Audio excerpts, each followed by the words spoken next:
I've learned that it's really important to educate yourself on the different abuse terms and tactics because so many of them get misused and weaponized, causing the real victims of abuse to think that they're being abusive. One common one is the silent treatment versus stonewalling versus holding boundaries. The difference between all three of them lies in intent, so let's break it down so we can get clear.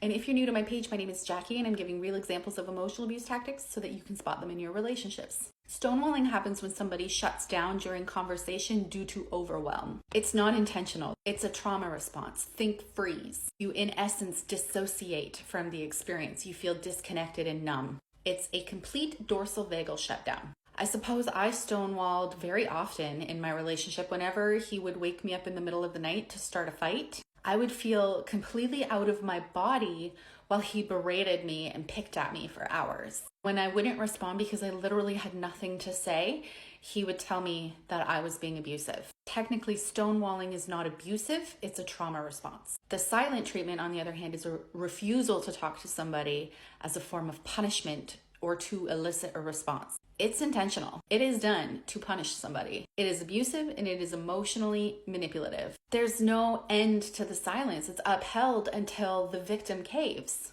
It discourages future disagreement. And there's no intention to resolve the conflict in a healthy way. My ex would give me the silent treatment often whenever I didn't do things that he wanted me to do. And I would never know when the silent treatment was going to end. It ended whenever he decided it was going to end. Typically after I've apologized.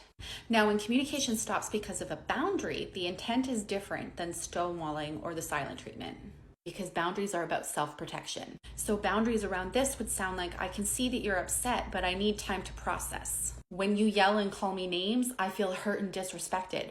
We will continue this conversation once you're calm. Boundaries identify what you will tolerate and they tell the other person what actions you will take to protect yourself. But if there's a history of abuse or manipulation, blocking, going no contact, or physically leaving the room are perfectly acceptable boundaries. This is a perfectly acceptable boundary. Even if the boundary wasn't communicated with appropriate I feel statements, when your requests have been repeatedly disrespected, it is fair to issue a boundary. People should be earning the right to be in your life, and they do that by respecting your needs. Understand these definitions so that when your partner throws them at you and claims that you're being abusive, you're armed with the knowledge to respond accordingly. The best tactics abusers and coercive controllers use is confusion. Don't allow them to confuse you any longer.